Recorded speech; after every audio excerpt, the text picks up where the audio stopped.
Welcome back, or I guess welcome for the first time to the first episode of the podcast. If you haven't already listened to the trailer, go ahead and give it a listen because we laid down some groundwork as to what the podcast is going to be about and some of the things that we want to talk about. But what Orlando and I were talking about for this episode is we figured we would start by laying down some context for the early days, Ellen White and the birth of Adventism, and how the church got started. And I'm kind of talking about laying some groundwork, some foundation before we get into the meat and potatoes of the series. So the first series that we're doing, that we want to kick off the podcast with, is talking about Ellen White and the Adventist church and church history. This has been a pretty big topic of conversation for us over the past 2 years. A lot of what we've talked about in our own personal conversations has been regarding this topic. So we thought this would be a good place to start the podcast. But before we really get into the nitty gritty and start discussing Ellen White and, more modern Seventh-day Adventist church things, we wanted to lay that foundation. So I'll hand it over to Orlando so we can kind of talk about the history and theology of the Adventist church, how it got started with the early days and the Millerite movement and all that. Yeah, to really understand the Adventist church and where it came from, you really have to look at the Millerite movement, right? Because that provides the religious and cultural milieu that really influenced where we would go as a future institution. So let's begin. William Miller was the one that really inspired the entire Millerite movement. He was born in 1782, raised in upstate New York, and he did a lot of different things. He's served in a lot of different capacities in his life.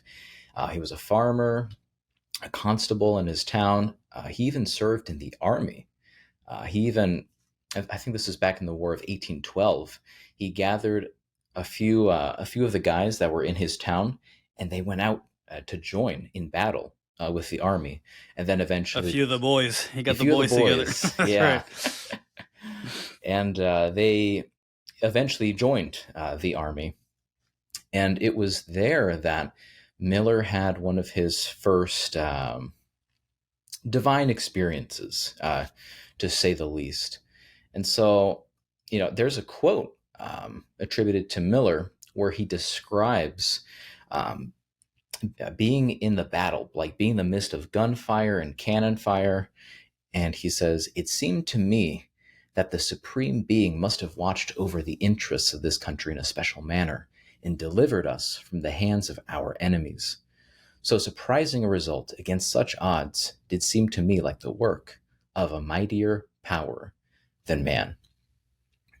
And the context of that quote was during the Battle of Plattsburgh, where the fort that he was at was being besieged by the British. And he and his comrades had come under fire, and some of his fellow soldiers were shot, and one of them was even killed. And all this happened right next to Miller, and Miller came away completely unscathed. Physically speaking, he may have came out of that with some form of trauma, but physically he was unscathed. And for him, he believed that there was some sort of divine intervention that occurred. And so that was one of the big stepping stones that led him away from deism into believing that there is a God out there that is more than willing to engage and intervene in the affairs of humanity.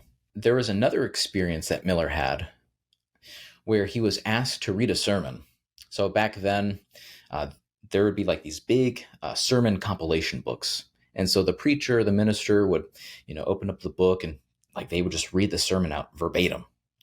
And Miller was asked to step in and to read one of the sermons. And there's a quote from Miller where he says, as he was reading the sermon, "Suddenly, the character of a Savior was vividly impressed upon my mind. It seemed that there might be a being so good and compassionate as to himself to atone for our transgressions and thereby save us from suffering the penalty of sin. I immediately felt how lovely such a being must be, and imagined that I could cast myself into the arms of and trust in the mercy of such a one. And so that was another impressionable moment that really convinced Miller that there is a God out there that loved him deeply and that wanted the best, the best for him. And so from there, he set out to study the Bible. He had been told that there were supposed contradictions in the Bible, and because of those contradictions, the Bible could not be trusted. So he took matters into his own hands and began to just go through the Bible. And he even set out a list of rules that governed his approach to Bible study. And I think there are like a good 15 to 20 rules or propositions that he even set up. And we're not going to go through those, but they're out there and you can look it up for yourself. At some point, he thought, I can't just sit on this, right? I got to do something with this information. Well, he did sit on it for a little bit. So he spent a good 4 to 5 years studying this out from like 1818 to 1823. So 1818 was when he first started this journey. He discovered God for himself, not the deist God where God is not involved in the world. Like he began to believe in a God that could be involved in the world, that wanted to be involved. And so he studied for about 5 years. And that's when he came across the day-year principle, the 2300-day prophecy. And so by 1823, he had pretty much most of the ideas that would be encapsulated in the Millerite movement pretty much fleshed out. But he sat on those ideas up until 1832, when he published a series of 16 articles in the Vermont Telegraph. So it's quite a period of time that he kind of sat on those ideas. I think it's interesting to note, as an aside, that William Miller was a Freemason. And a year before he began to go public with his ideas about the 2300-day prophecy, he resigned his Freemason membership, stating that he believed that the Freemason organization was not based on Christian principles, and because they were not based on Christian principles, he felt like he had to leave the movement or leave the organization. I just wonder what caused him to wait so long, because I'm thinking some of the things that we're going to talk about, especially in future episodes, we were definitely hesitant to share at the very beginning of our conversations, right? I know that our motivation was we want to make sure that we thoroughly research this, that we study this, that we look at it from every angle possible. And then once we finally have something solid, we can start sharing it. So I wonder if that's some of the things that he was facing too, right? With the theological component of what became the Millerite movement.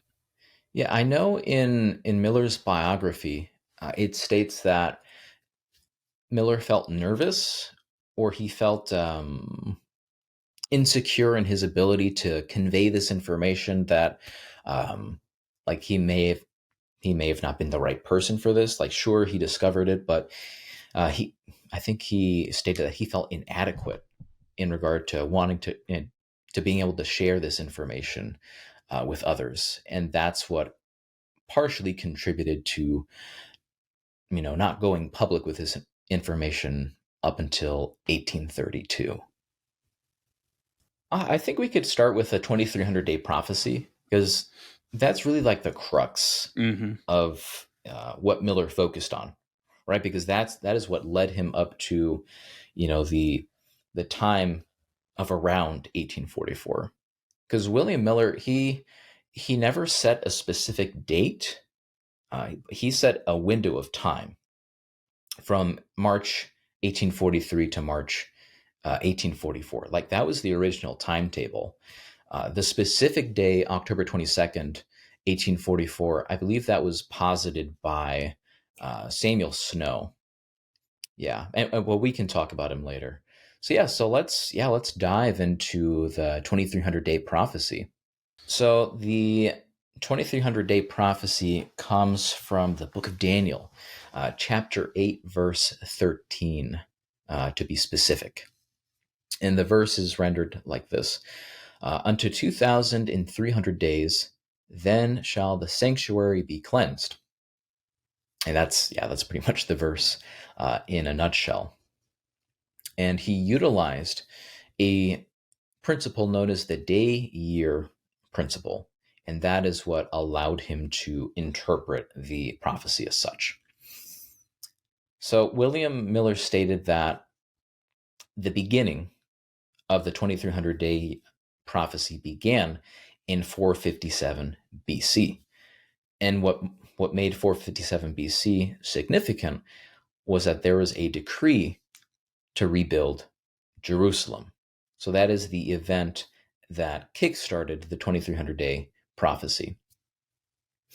Right, and then from there, the terminus point would have been sometime in 1844.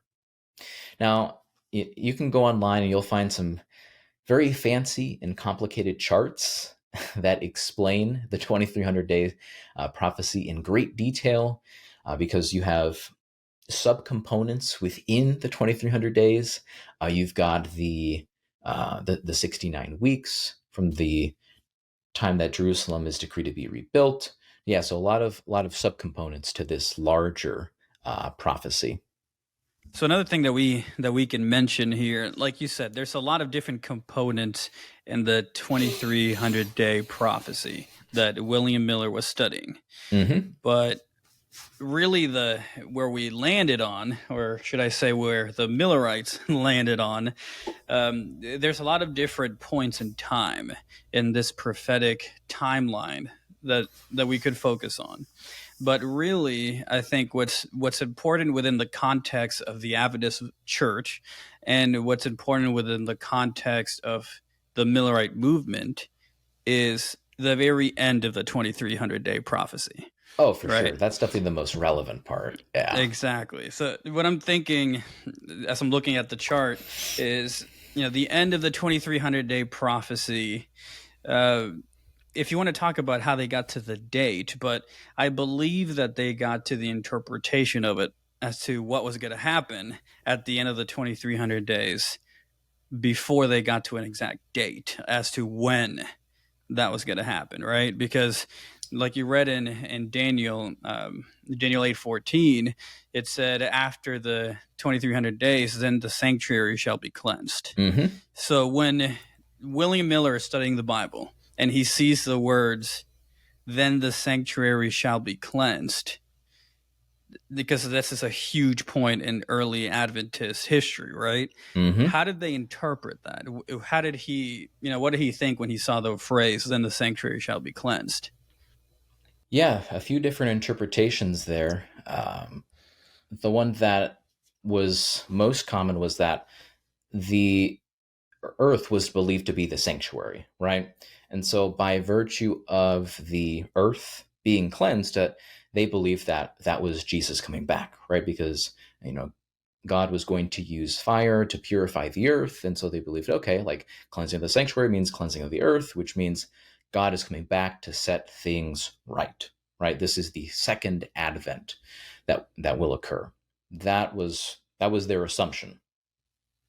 So they basically interpreted the sanctuary being cleansed as after 2,300 days, or after 2,300 years, Mm-hmm. Jesus would return, basically. Yep. That was the idea.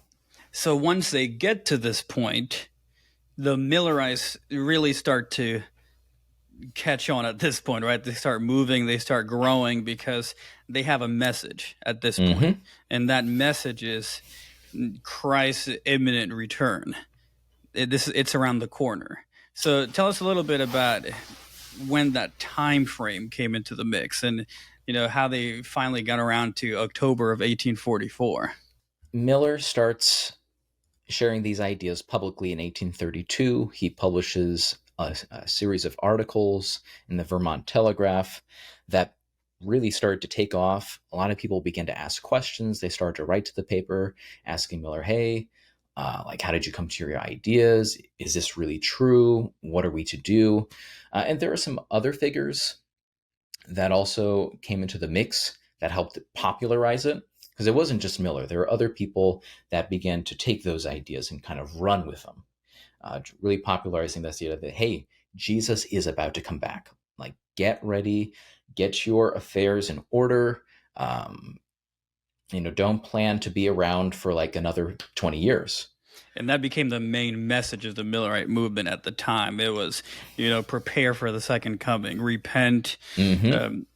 But then we get some pretty interesting byproducts of how they executed that belief, right? Because they kind of went from Jesus' second coming is right around the corner, it's imminent, to let's start sharing the word, let's start preaching, to we're not going to be around on earth anymore, to because we're not going to be around for much longer, let's start selling all our earthly possessions.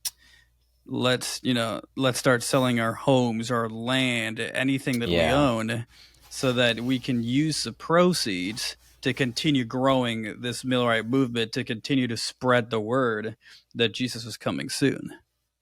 Yeah, no, I think a person's belief in end time events will definitely influence how they conduct themselves in the present moment, right? So if you believe that God is coming back in like 5 to 7 years' time, that's definitely going to influence how you live your life, how you plan things out. So for them, yeah, many of them began to sell possessions. To some of them, abandoned their occupations and just went, full-time preaching, this, circuit preaching, all that, going around. And I think it's interesting to note that the idea of Christ coming back soon was a countercultural idea, in the fact that many Christians at that time believed in post-millennialism, which means that there would be 1,000 years of peace, and then at the end of those 1,000 years, then the judgment would occur, and then Jesus would come back, right? But what William Miller and his associates were saying is, no, the judgment and the second coming of Christ are about to happen, and then the 1,000 years are going to happen. And so that idea is known as premillennialism, which is a pessimistic view of humanity and the history of humanity, because it essentially says that, yeah, the world's about to collapse. Jesus is about to come back. And for Christians who were post-millennialists, they're like, no, like things are getting better. And those ideas were mainly conditioned by people who were, landowners in America. So, mainly, white individuals who, because of, by virtue of their privilege and their affluence, for them, it was easy to believe that things were getting better, that humanity was progressing. And so Miller's ideas were countercultural. They went against the grain of the common understanding. So I think that's really important to keep in mind. So at which point does Samuel Snow come into the picture? Like, does he kind of just come out of left field, or who is this guy, and how did he get involved with the actual, time calculation of when Jesus was going to come back, according to the Millerites? Yeah, so he comes into the picture toward the end of the Millerite movement. So Samuel Snow was a former atheist turned Millerite preacher. And he really got involved with the Millerite movement. And there was a camp meeting in August of 1844. And he preached a message that became known as the seventh month, or the true midnight cry. And so his ideas regarding the 2300-day prophecy concluded that Christ would return on the 10th day of the seventh month. And essentially that pointed to the Day of Atonement. And so his ideas were based on the Karaite Jewish calendar, which corresponded with the date October 22nd, 1844. And so Wow. he's the one that really. Sorry, So go he ahead. really came out of there with, really little notice, right? Very short notice. So he goes into this camp meeting in August of the same year, August of Yep. 1844, and says, "Here are the receipts. I've done the math, Mm-hmm. and it checks out that just 2 months from now, 8 weeks from now, in October of 1844, Jesus will come back." I'm just trying to imagine going to, a church function today and somebody's preaching from the pulpit and saying, "Hey, I did the math, Mm-hmm. and in 2 months, that's all she wrote. Yep. We have like 2 months left on Earth." I wonder how that was. Well, I guess we know how it was perceived back then, right? Because we know what happened after that. They kind of got whipped into a frenzy and started selling off all their Oh earthly yeah. possessions. And that's when things got crazy, because they're like, well, what's the point in showing up to work on Monday if we have 8 weeks on Earth, Yeah. right? And What's the in addition to that, August was a crucial time because this was more of an agrarian period. So many of these individuals were farmers and they planted food for themselves, which meant that So what's the point in planting next season's harvest if we only have 2 months left on Earth? Exactly. And so most of them, if not all, neglected the summer planting, which meant that there would be no fall harvest. Yeah. But for them, it was an indicator of faith, right? Because if they were to have planted those crops, that would mean that, oh, this is kind of like a backup plan just in case Jesus doesn't come back. And so for them, it's like the whole idea of like putting your hand to the plow, but looking back like that. That was the sort of idea that was thrown around. So if they wanted to really have faith that Jesus was coming back, then they wouldn't plant the crops that they would need to harvest in the fall. So what have you read, if anything, about how the people around them, so non-Millerites, right, responded Non-Millerites, to yeah. this message? Because I'm just thinking, there's a bunch of people telling us that the world is going to end in 2 months, and their movement is growing. They're growing in numbers. I see them selling off all their earthly possessions. It's at this point in the late stages of the Millerite movement, is it still growing? Like, how are people reacting to all this? Yeah, the Millerite movement definitely grew, especially toward the end, right? Because they were just a lot closer to this window of time that Miller had set.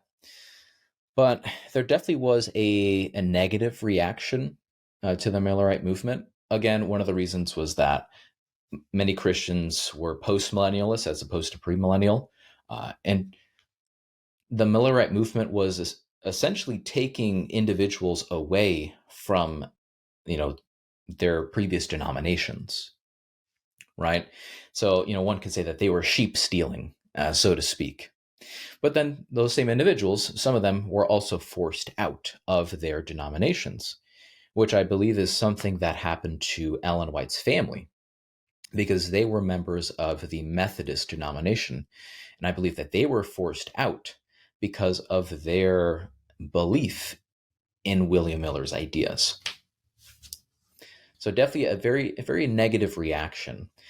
And I mean, it's understandable because, you have that verse, no man knows the day nor the hour. And yet here we have this public figure saying, hey, we've got an idea of when Jesus is coming back. That kind of flies in the face of that particular Bible verse. So I can understand why there might be some animosity toward the Millerites. And I want to read that verse because in a couple episodes, that verse is going to be real interesting for us. So like I said, sure. the point of this episode is we're just trying to lay the groundwork of the very early on Adventist church, how it got started, right? But this verse is going to come back in a couple episodes, and it's gonna make an appearance. So Matthew 24:36, it's where it's found.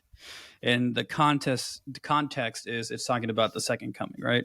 And it says, "But of that day and hour, no one knows, not even the heavens, not even the angels of heaven, but my Father only." So literally, Matthew 24:36, Jesus is saying nobody knows the exact day or the hour. That's what the Bible says. Mm-hmm. And William Miller and the Millerites are preaching October 1844, right? Initially, they were preaching a window of time between March 1843 to March 1844. And then, after that window of time elapsed and nothing happened, then October 22nd, 1844 starts to get mentioned. And that gets initiated by Snow. So October 22, 1844 comes around. Mm-hmm. What happens on the actual day where the second coming is supposed to happen? What does that do to the Millerite movement? Oh, it was absolutely devastating.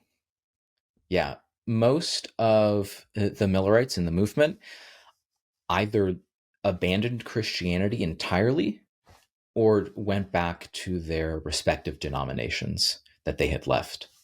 Because we're talking about a group of people here who are just waiting for the second coming and are now unemployed.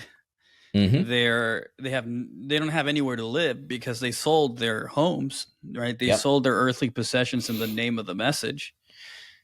They don't have the hope of a quick turnaround in future earnings because they didn't plant to harvest. There was no point in planting and getting everything ready to harvest later on because there was going to be no harvest.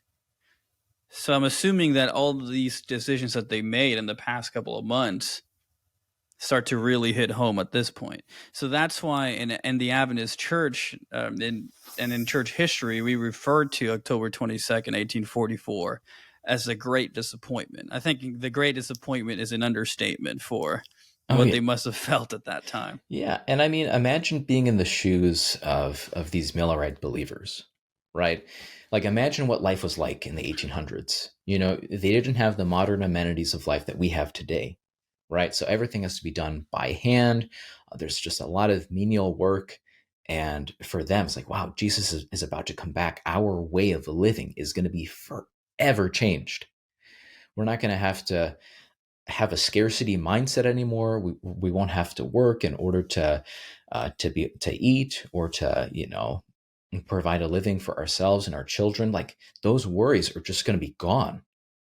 And in addition to that, we'll be living with Jesus. Like, we won't be separated by this large chasm of space anymore. We'll be with Jesus forever.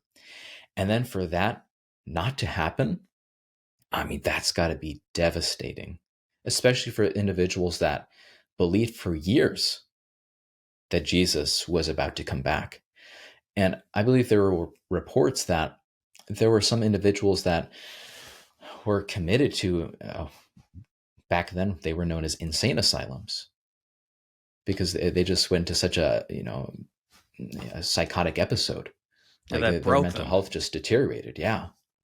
So up to this point, this is pretty much the end of what we would consider the Millerite movement. What happens to the Millerite movement after that point, right? After they realized that October 22nd came and went and Jesus still wasn't there, do a lot of people just abandon the movement altogether, right? And it starts to fizzle out, or what became of those people? Yeah, so at post Great Disappointment, you could pretty much split it up into two initial groups: mainline Adventists and then bridegroom Adventists. Most of the Millerites fell into the mainline Adventist camp, meaning that many of them abandoned Christianity entirely. They went back to their old denominations. So those are really the two main groups. But from there, let's talk about the bridegroom Adventists, because that's where things really get interesting. Let's talk about the word bridegroom. Where did that word come from? Well, the term bridegroom gets inspired from the parable of, I believe it's Matthew 25, where it talks about the 10 virgins, right? So you have the 10 virgins waiting for the bridegroom to arrive, but then the bridegroom takes a really long time, and the 10 virgins, they all fall asleep. And then the 10 virgins are awoken from their sleep, and someone tells them, hey, the bridegroom is here, the bridegroom is here.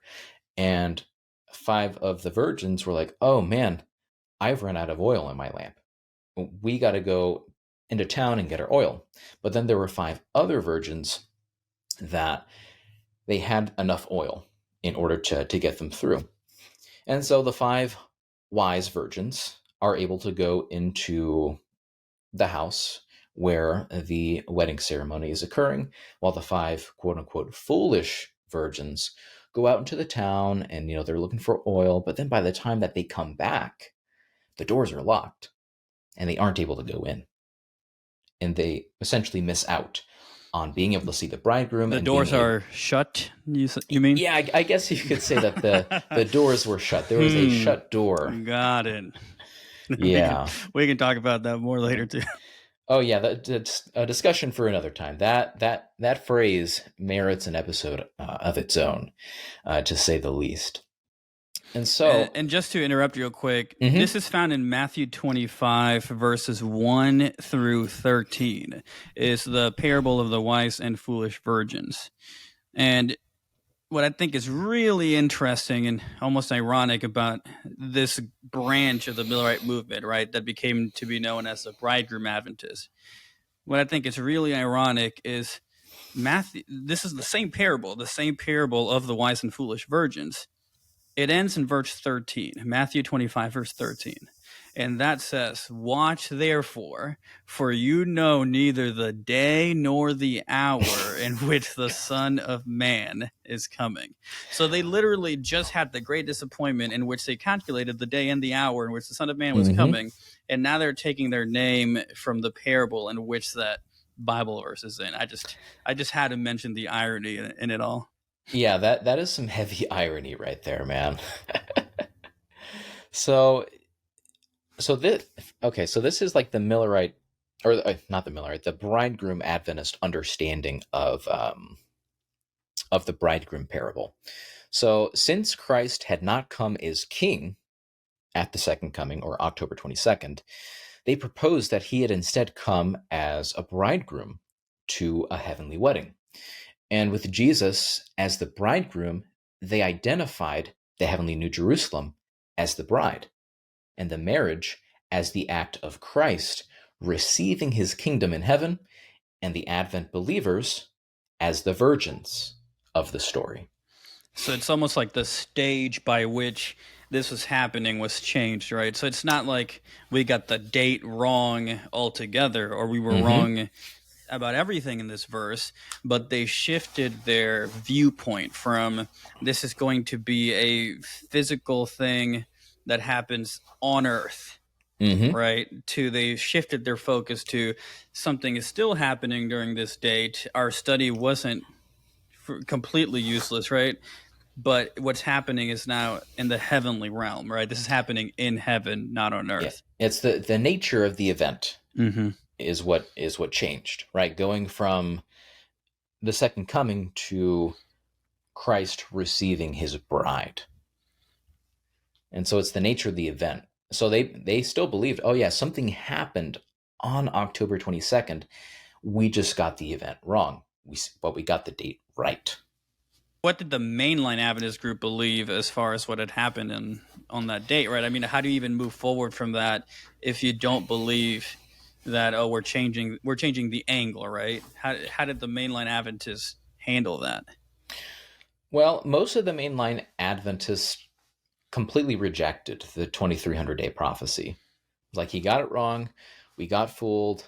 Okay, now we got to go back to our normal lives again.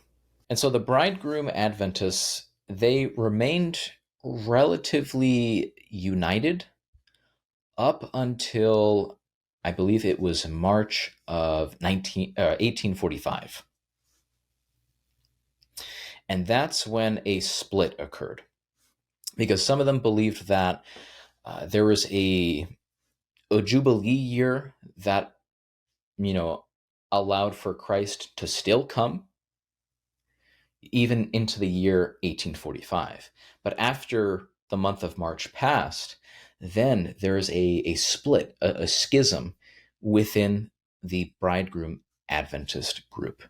And these two groups that came out of bridegroom Adventism were the literalists and the spiritualizers. So you had the spiritualizing bridegroom Adventists, and then you had the literalizing bridegroom Adventists. And the spiritualizing view, like I said, began March of 1845 by an individual by the name of Orlando Squires. So he started a paper known as Voice of the Shepherd.